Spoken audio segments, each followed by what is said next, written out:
Yes, I'm going to just. uh, Good morning or good afternoon, ladies, and welcome to this week's installment of Torah with the Takeaway. We're going to entitle this week's class, or this class, Lessons from the First Challenge.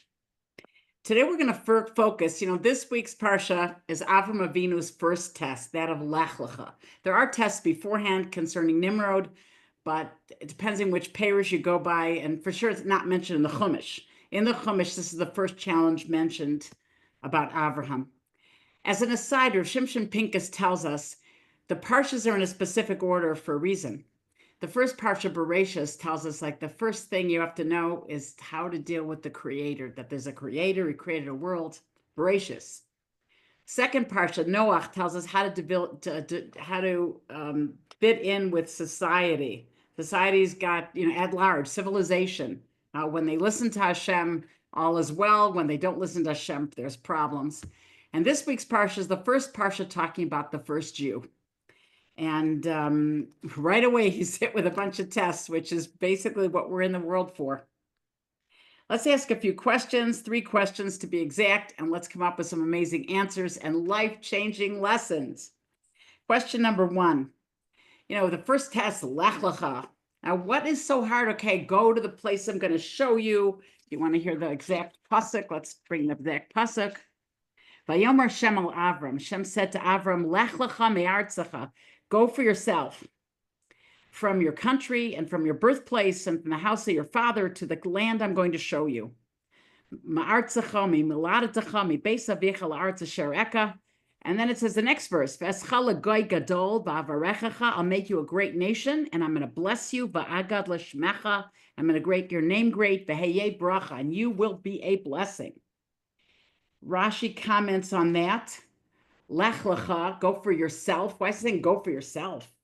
Even though we're not telling you the name of the country, what do you mean go for yourself? Rashi says, Lahanascha uletovascha.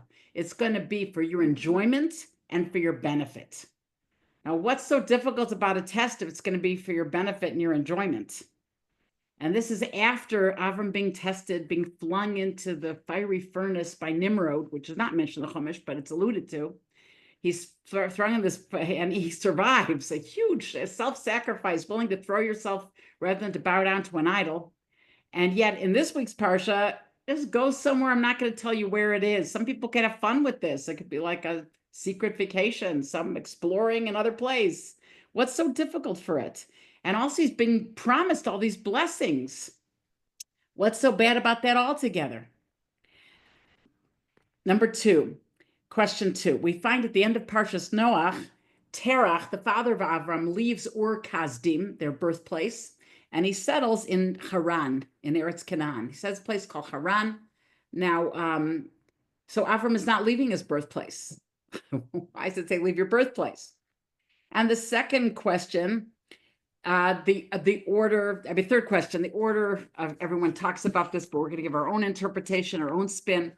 Usually you leave first, the order of leaving is first your birthplace, because your house, and then your city, and then your country, and, go to the place. Here it's in an opposite order. First, it's not the way you leave. Why is it given in this order? So let's learn one general huge principle from this, brought down by Rav Nosson Bachvogel Zatzal, the Mashgiach of Lakewood, who is right there. Rav Nosson Bachvogel, the father of Rav Elia Ber Bachvogel, Shlita, he mentions that all the challenges that Avram goes through until the Akedah, in all of those various challenges, we find they're all mentioned, there's some kind of reward mentioned. And he says, we learn from this an important lesson in life about overcoming obstacles and challenges. The Akedah finally, at that last test, okay, you had to do this, no benefit, there's no perks. Sometimes a person cannot give his all to a challenge unless he feels there's something in it for him. So it's a good thing to tell ourselves when we're in a challenge is that there's something in this for me. We could enumerate them to ourselves, what we view as are the benefits, side benefits of this challenge that we're presently going through. And that's the only way we're going to survive a test. So there is an important thing for a person to pump himself up of the side benefits. We even remember with Yosef Atzadik, when he was being faced with Potiphar's wife for a long time, 3 times a day, she'd appear before him. He told himself, I may be the next Akedah. I may be the next greatest one I may be the chosen one of my father's house. What's going to happen if I fail? So we learn from this that you have to pump yourself up sometimes to make yourself bigger than you really are in order to be able to withstand a test of any sort. Now, there's another explanation altogether, and that explanation is brought to you. We're talking about for Chaim Mintz and the Eitz HaChaim. I'm sorry. I'm sorry. We're talking about first Rav Shimshon Pincus. Sorry. Here's a very important fundamental principle, besides the fact that you have to pump yourself up to go through challenges. Rav Shimshon Pincus mentions, now the first challenge is really, even though it's a small one, we're going to learn tons of lessons about how we should face challenges from our forefather Avraham. 2 things come out when a person acts altruistically when he's challenged. 2 benefits occur. Okay, says Rav Shimshon Pincus. This altruism is very foreign to our generation.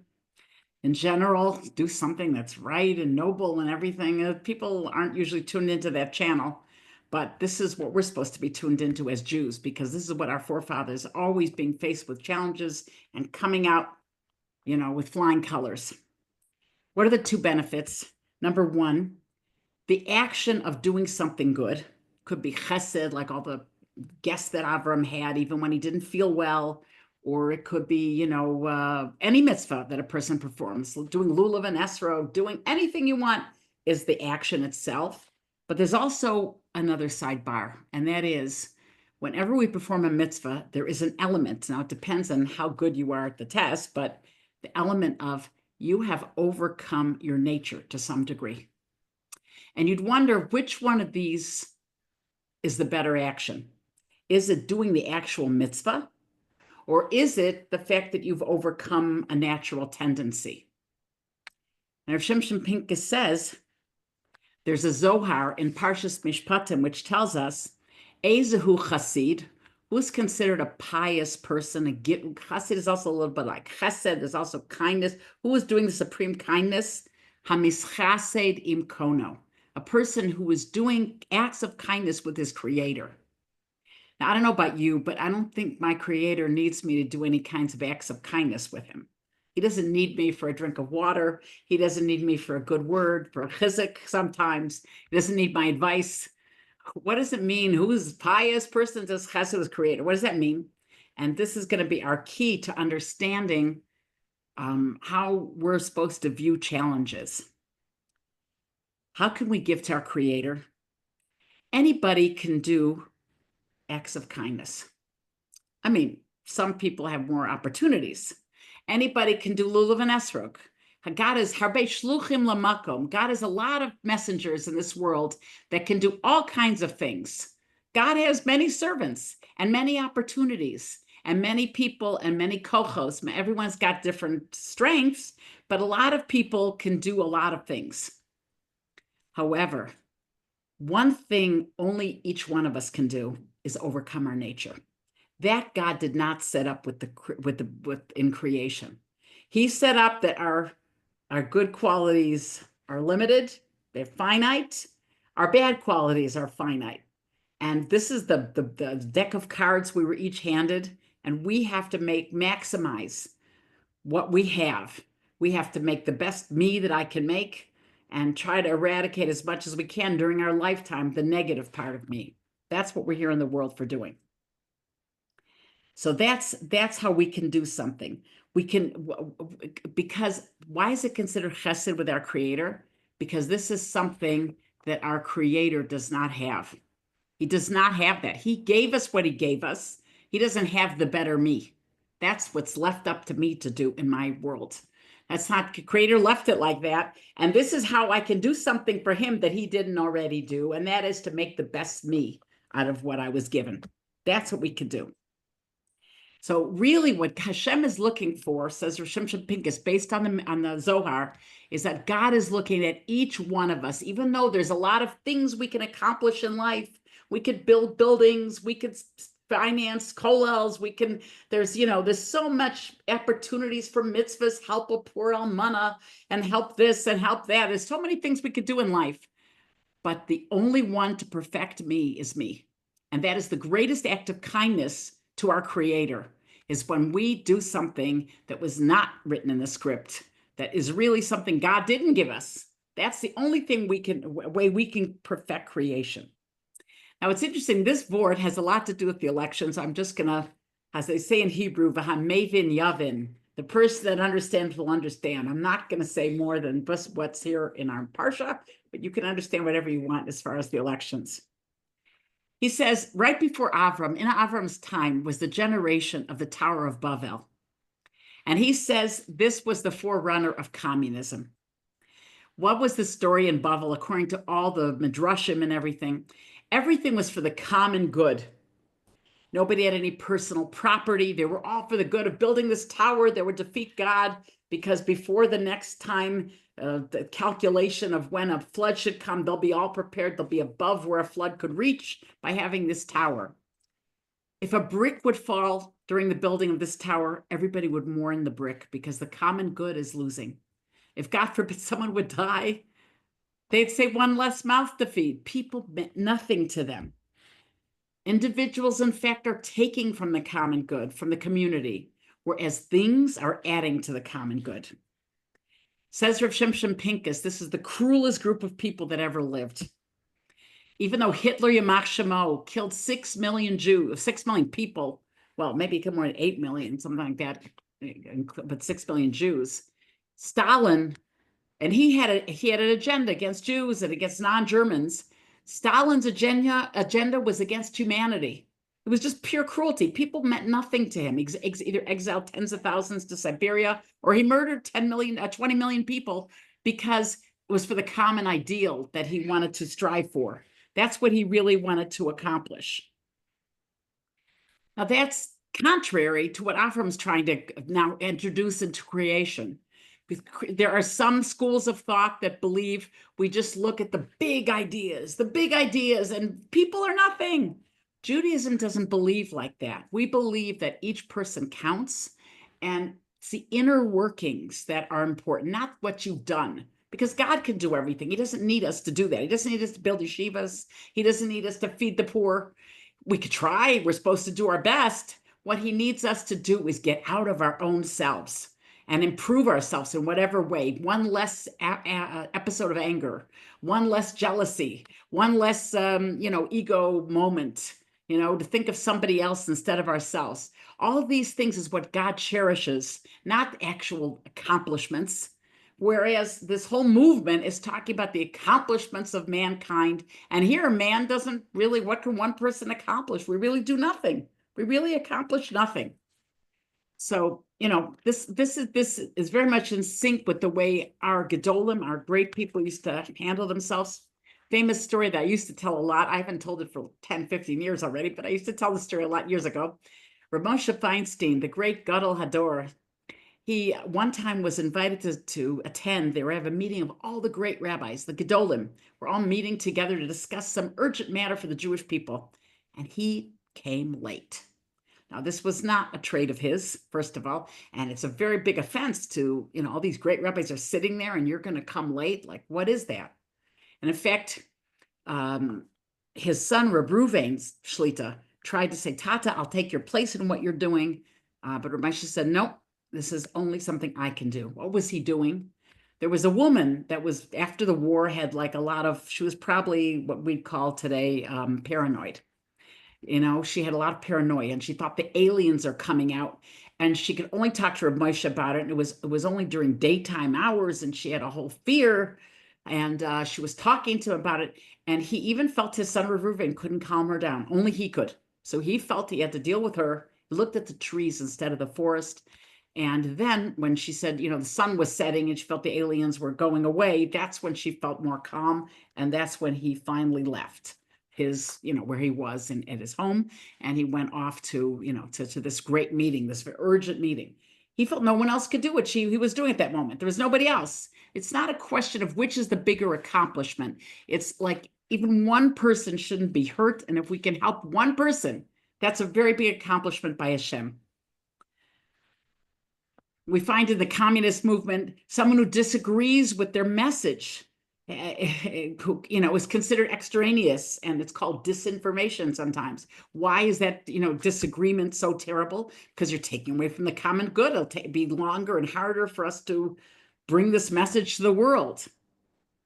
But we as Jews believe that the individual counts, and it's the little things. The overcoming of oneself is a greater act of building than any physical thing that we can do, because the physical really depends a lot on Hashem. But that spiritual act of overcoming yourself is what we're here in the world to do. It says Rav Shimshon Pincus that the world today is developing at an astonishing pace.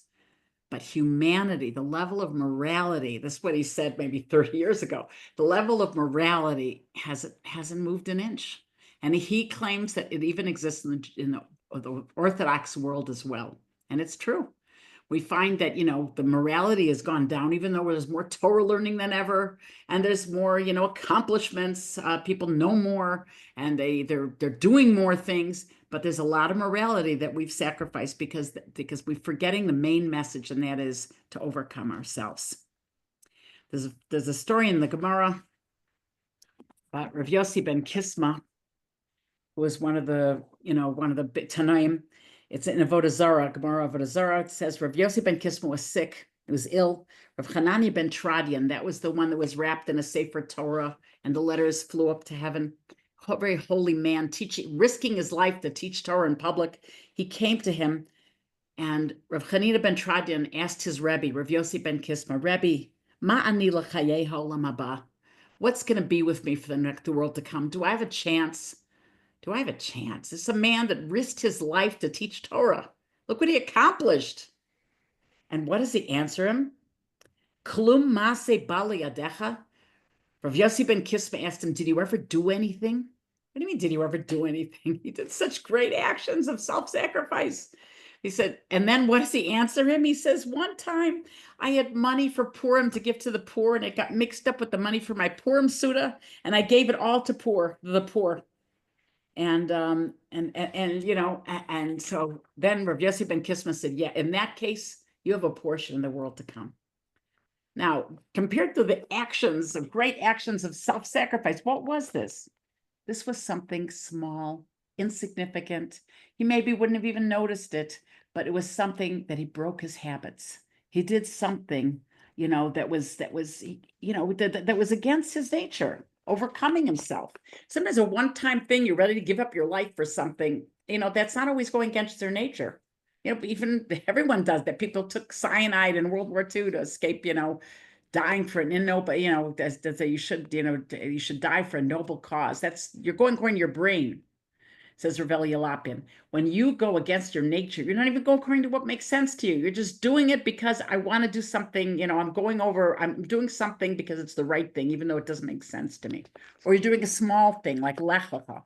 In all these cases, doing something insignificant, doing something small, doing something that's against what you understand, and you don't even see the results of it, that's the greater thing. That's why it says, the hanascha l'tovascha. Rashi says, it's for your pleasure and your benefit. The pleasure means of overcoming yourself. I'm sorry. The pleasure means that you're going to get a reward, but there's also the benefit, and the benefit is that you overcame yourself. That's the great part.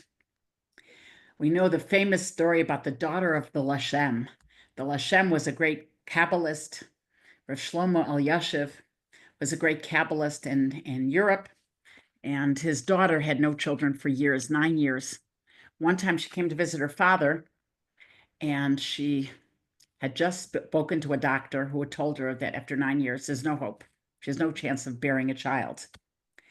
So she was so upset. She didn't know what to do with herself, but she knew her father was learning in a certain room. She went downstairs to, they say, the machsan in this farm that I read. It was some kind of garage or some kind of porch or something. She went to a secluded place. Her father shouldn't hear her cry. She didn't want to disturb his learning. And somehow he heard something, and he went to hear where this noise is coming from. He finds his daughter, and he says, "What's the matter?" And she says, I just heard this news from the doctor. And he said, well, why didn't you, why are you in this place right now? And she said, I'm here because I didn't want to disturb your learning. He told her, in that case, if you say such a thing, then you're going to merit to have a child that'll light up the world. And she did. She had Revel Yashiv, Zatzal. So this is all from going against what you normally feel like doing. You did it. And because of that, you get something. We find that there's another famous story, giving to other people is even harder sometimes.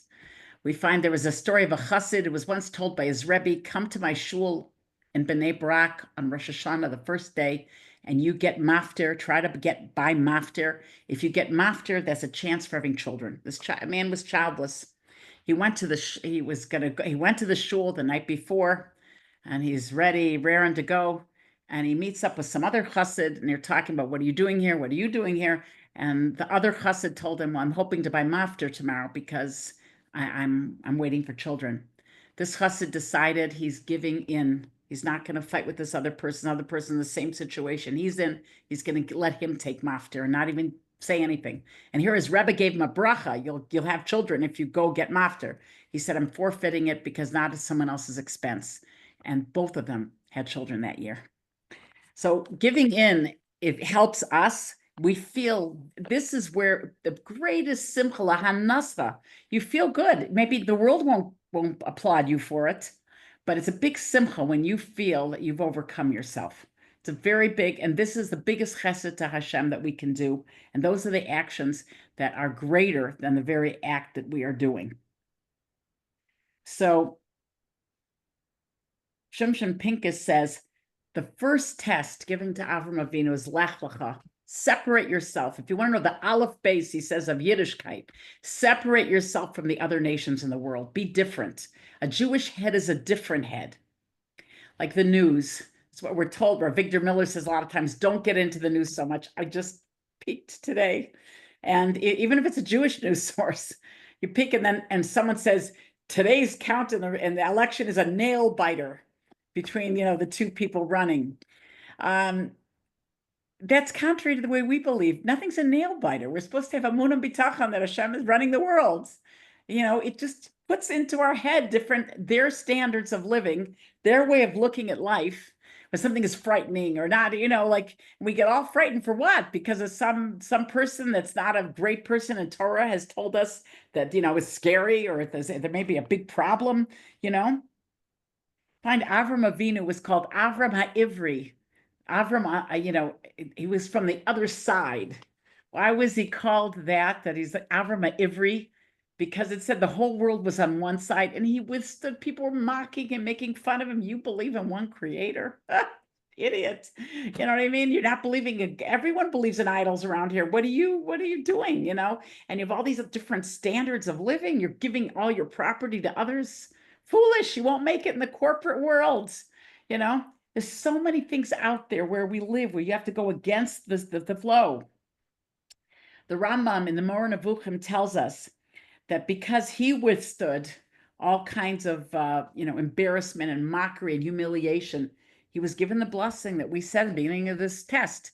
The Eschala, I'll make you a great nation, and I'll give you a bracha, Agadla Shemecha, and I'll make your name great. These were contrary to everything he had because he was willing to give up his name for a purpose, give up his honor and respect. He ended up being given the bracha of getting respect. We're told by the Mikdash Halevi, Rav Duner Zatzal, the father of the Duner dynasty, said, why was Avram, we find that another place that Avram's called Ivri was when Lot was captured, when Lot was kidnapped. It says by Avo HaPalit, that the Plata means the survivor, somebody that survived. This is right before the 4 kings versus the 5 king war. They took Lot hostage. And when, it says that the survivor came and told Avram HaIvri, and he told them that Lot has been captured. Why is he called Ivri in this episode in our Parsha this week? Why is he called the guy that stood on the other side? So the Mikdash Halevi tells us, because Avram Avinu had separated himself from everybody else, and he was not afraid to stand up for his principles. They said, according to the Pirkei Rabbi Eliezer, this palit, even though you may have heard it's og, but according to Pirkei Rabbi Eliezer, it was Michal the Malach. The Malach Michael came to Avram and saved him and told him the news. How did he deserve a Malach's intervention? Because he was the Ivri. When we separate and stand up for something, it looks like you're going to lose out, but usually this is where Avram gained from giving up everything. This is where you gain. The first test, Rav Chaim Mintz brings down from the Eitz HaChaim, the first test that is to leave your country's type of philosophies.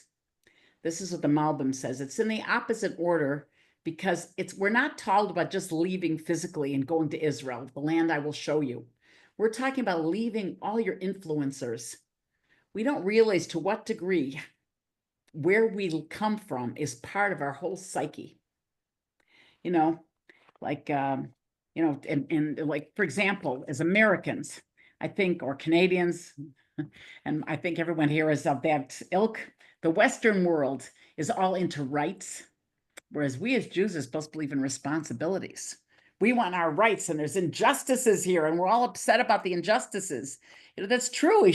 There's something good about it. Every country's got good benefits. Rav Elchanan Wasserman Zatzal, Hashem Yinkom Domo, the great Rav Elchanan Wasserman once said that he liked American youth. He was in America several times before World War II. He said he liked American youth because of their honesty and of their, search for truth. So there is a lot, and until recently, America was had a lot of kindness. Maybe they didn't let in too many. Canada was worse than America. They didn't let in too many refugees, but still, but America still has its problems of their rights and also their desires, the materialism, the externals. Everything should look perfect in the American environment. You have to have a paved lawn and 2 children and a dog, and and you get all the pleasures and all the benefits of life. That's not really how we're supposed to believe. And there's the environment that we have to get out of. Even though Avram left Ur Kasdim many years ago with his father, he still now had Ur Kasdim inside of him. He had to extricate those foreign ideals out of himself. We have to ask ourselves sometimes, how much of me is from what I'm being exposed to? Could be a smartphone with all kinds of the news, with who's influencing me? People like the conservative broadcasters, those are my mentors. Am I being influenced by American ideals? There are truths to every ideal in every country. Every country has something to benefit from. Like if you're a German Jew, you're probably very punctual. If you're a Hungarian Jew, you probably eat certain foods and you have a certain lifestyle. We're all influenced by our countries. And they all have benefits, but they all are not. A true Torah Jew is supposed to extricate himself or herself from this whole thing. Rav Nemenzel says, we belong in certain places because that's where we're planted. He said it used to be the Chivim, one of the Canaanite nations, were able to taste the earth and say what should be planted there. And there are people that are familiar with that over the years, besides the Chivim. People can tell soil is good for this or that. Each shevet, each tribe in the Jewish people had a place they belonged. It was the soil they had to be born on because they needed it for their soul. And wherever we came from, we needed it for our soul. Time and place are very important for us. But in the same time, we have to change our place sometimes. And and the reason for this, besides the fact that the environment influences us, and and we're supposed to not be influenced by our environment. There's another thing.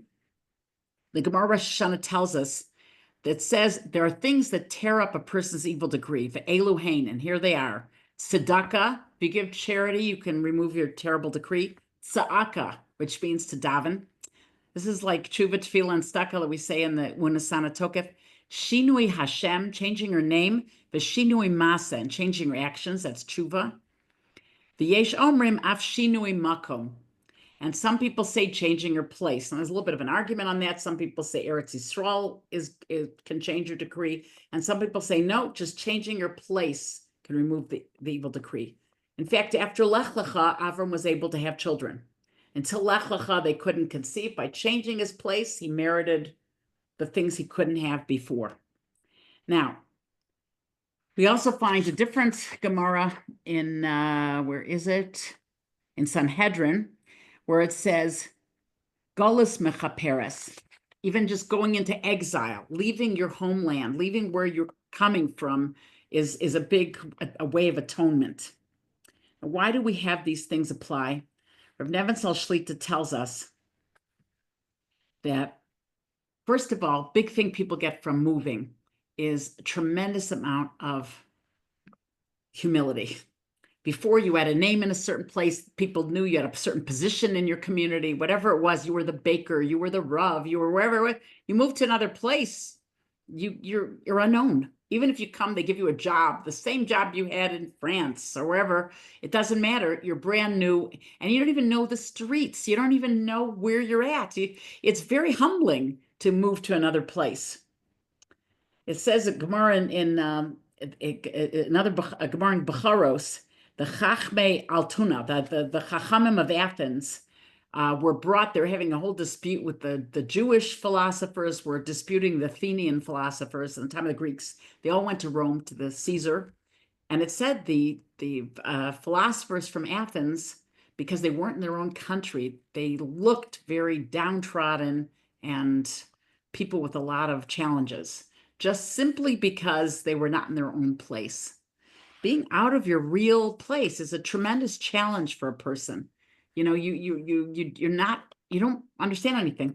I once was sitting on a plane with a certain Toronto person, I'm not going to say who, very illustrious family. Person was telling me that they have a mother that was living in, I believe it was Williamsburg, and somebody in the family built this mother a whole wing of their home for her to have like a, what do they call it, a mother-in-law apartment. I forgot what they call those apartments. Somebody can text it to me. Whatever it is, they call those in-law apartments for your mother-in-law, for whatever it is. They built her something in Borough Park. She was, because she couldn't manage on her own so well anymore. So she was going to live in her children's home, but albeit separate entrance, her own everything. Any case, what happened was she came to Borough Park and this woman was miserable. After like a week or two, she said, that's it, I'm leaving. She said, I don't know the butcher, I don't know the baker, I don't know the streets, I don't know anything. Even though it was her own children's home, she felt she had to be where she was comfortable. So it's a big act of humility and self-sacrifice. Granny's sweet, thank you. Miriam. So, it's a great act of humility for a person to give up their former life, their former status in life, to go somewhere else. For this reason, very many great rabbis, Hasidish or Litvish or anything, they would go into what they call gullus. Vilna Gaon did that. Baal Shem Tov did that. They did that to be in a place where nobody would say, oh, look at him, he's the great rabbi. No, this way they could have humility, that they're unknown and they're treated like the simplest pauper. And this way they could gain humility. So this is one reason, another benefit, besides the fact changing your location has of leaving the influences in your thing. It also humbles you. We find there's another thing that this gives, another third benefit of changing your location. It makes you feel like you're turning a new page. If everything around you is new, then you're thinking, well, now I can make changes. Just like, you wake up and it's a new day, a new month, a new year. We all feel chidush. We find changes in the air. I can change. The slate is equal. It's not like I'm this bad person or this great person. I'm now turning a new page where I'm not neither good or bad. And now I can make a new big changes in my life. We find that in two cases. Rav Nebenzahl brings down that, one of the 39 activities on Shabbos that are considered creative, which is the least understood, is carrying. How is carrying creative? You take something into the private domain, from private to public or public to private, that's called carrying. And it's not like writing where you're actually creating something, you're just moving something, but yet it does accomplish, all of a sudden the chair from being in the house to going in the street, it's different. The scenery is different in both places now. Without the chair, the room looks different. And in the street looks different now with the chair added. It's a new look. It's a new thing. There is something to it. So moving yourself to another thing has a benefit.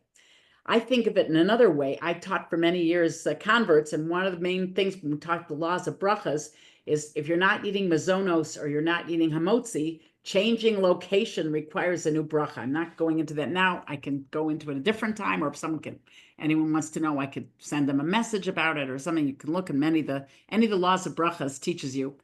And the rationale for that is the following. Like, let's say you're eating a scrambled egg, okay, and you have to leave suddenly. If you want to continue eating the scrambled egg, if you're going to go return to your home, or if you're going to take it with you, and this is a sudden departure, not that you planned it, you're going to have to make a new bracha on the same egg, or on, the reason being is that when you go outside, it's like new. All of a sudden, this is very good for a person, let's say, feels angry, feels like they're going to say something wrong, or it's going to about to explode in some way, and even sadness, whatever it may be, getting out. All of a sudden, you're distracted by the new environment, and you're like in a new place. You feel new by moving. So this is the great thing of having, the benefits, those three benefits of moving, of changing, is one, as we mentioned, that it keeps humility. Now you give yourself a new situation, and also you extricate yourself from whatever the bad influencers were in your place. Now, we're all maybe not moving, but who knows, maybe after this election, you never know. We're all not moving this second, but we've learned something, that Hashem loves us when we overcome. We should go against the flow. And usually there's the three main lessons of giving in, becoming a new person, and of extricating ourselves from outside influences which are not good for us. They can all help us in this pursuit. I'm going to just end off with two more ideas. One idea is, really three, because we're into one, we're going to put two. Okay. We find in this Parsha, Avram Avinu went outside. Hashem told him, look at the stars, and that's how your generations are going to be. Now, Avram Avinu knew about the stars, and he knew, according to astrology, he was not supposed to have children. So Hashem says, am I going to still merit children? And Hashem says, no, you are, whatever. You go out of your astrological background and you're going to have children. So the Mikdash Halevi tells us, why did Hashem do it that way? Why did he put him with the stars? Your children will be like the stars, numerous and all this business. But the stars, on the other hand, was his fate. That they were telling him his fate. And Hashem says, Ein Mazel Yisrael, no Jew has to go by his fate. We can all overcome our fate through prayer. Why did he tell him this? Because he's trying to teach Avram a lesson. And that lesson was that if you just pray hard enough, if you pray for it, if you wish for it, you can overcome what you're supposed to be. You don't have to be same old, same old. We find with Sarah Imenu, she gave Hagar to her husband against her whole flow. Who wants a competitor in your marriage? And yet, because of that, she merited children. And many of our matriarchs did that kind of thing. Whenever we go against ourselves, that's when we have these great benefits, side benefits that come out of it. I'll just end off with this idea I heard today on the Bitachon hotline. Said a mention of a lady calls up, she was complaining. She says, what do I do? My house is so messy and it gets me down. She has a lot of children. And she says she just has no strength to clean up, and she feels very lowly because her house is such a mess. Now, from what we've said, we have the answer, but he's going to expand upon it. Our answer would be that it's not the external, it's the internal. He told it like this. He has a thing from Navardic that it says you should bless the mess. Why do people have messes? He says, because there's children.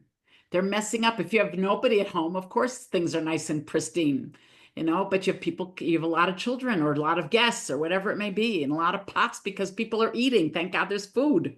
And you have a stove and you have a roof over your head. If people don't have a home, they don't have a mess, because there's no home. And he says the second thing is that when a situation is out of our control, it means God made the situation. It says everything God did was tov ma'od, very good.